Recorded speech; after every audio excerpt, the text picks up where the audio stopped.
Ready na, ito ang sagot ni Catherine Bernardo kay Tito Boy Abunda kung ready na ba itong ma-inlove ulit. Yes, kahapon pa nga daw, ready na.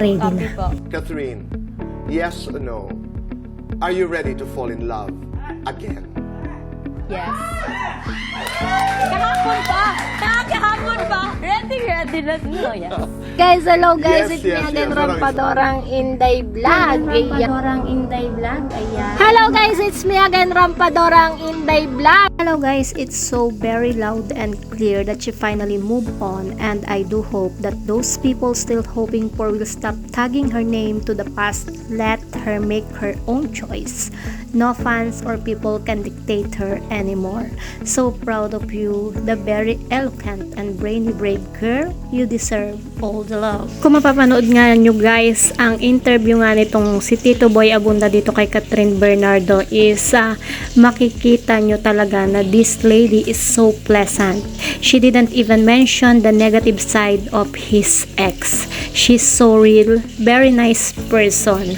She was very smart, honest, simple, yet so pretty. Her heart is very pure. Very lucky ang mamahalin ng isang Catherine Bernardo. Nakatatak na sa pagkatao nga niya ang pagiging disenteng babae. Sa kanyang pinakabagong panayam, ibinahagi nga ni Kat ang kanyang mga karanasan sa nakaraang relasyon nila ni DJ or ni Daniel Padilla at kung paano ito nakaapekto sa kanyang buhay. Sa pag-uusap nila ni Boy Abunda, sinabi ni Catherine na napakarami niyang natutunan mula sa kanyang relasyon kay DJ na tumagal pa nga ng 11 years. I've been only to one relationship that lasted for 11 years. I've learned so much from my past relationship. I'm talking about growth, I'm talking about being unselfish, about gratitude, dreams, and all. Lumaki ako sa 11 years na relationship na yon, ni Catherine. Ipinahayag din ni Catherine na sa oras ng kanilang paghihiwalay, marami rin siyang natutunan tungkol sa kanyang sarili. When the breakup happened, ang dami ko ring natutunan after sa sarili ko. That moment in my life tested my faith so much and feeling ko sobra akong nag-guide doon.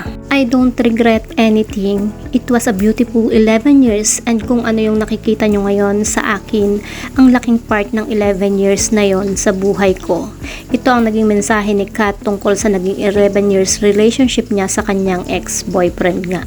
Sa isang panayam ni Tito Boy sa Catherine kung mayroon na ba siyang maipapayo sa young Kat kung babalik siya sa first day ng 11 years relationship niya kay Daniel, ang sabi nga niya kung nandyan si Little Kat, sasabihin ko ayaw kitang pangunahan. I want you to experience all these emotions. It's gonna be a big part of your growth. Dagdag pa nga ni Catherine. Wow! Kat is really intelligent. She knows she wouldn't be the Catherine Bernardo that she is now if it weren't for those 11 years. She's also not bitter about it and even choose to learn and be thankful for what happened. Most importantly, she's ready to love again. Alden, please take extra care of Catherine. Grabe, ito na nga ba yung sign? Ano nga ba yung susunod na aaminin nga nitong si Catherine bukod dito sa ready na siyang ma-inlove? Aamin na ba siya na sila na nga ba ni Soiti o nitong si Alden Richard? Abangan natin guys. Isa ka ba sa humanga nga dito kay Catherine Bernardo? Nagkaroon ka ba ng hope? Isa ka ba sa kinilig sa kanyang panayam with Tito Boy Abunda? So that's it guys. I-comment nyo na yan kung ano ang inyong reaksyon, kung ano ang inyong komento at kung ano ang inyong suggestion. At kung di pa kayo nakasubscribe sa aking YouTube channel, kindly hit the notification bell, like and share. Maraming salamat. Ingat po ang lahat and God bless.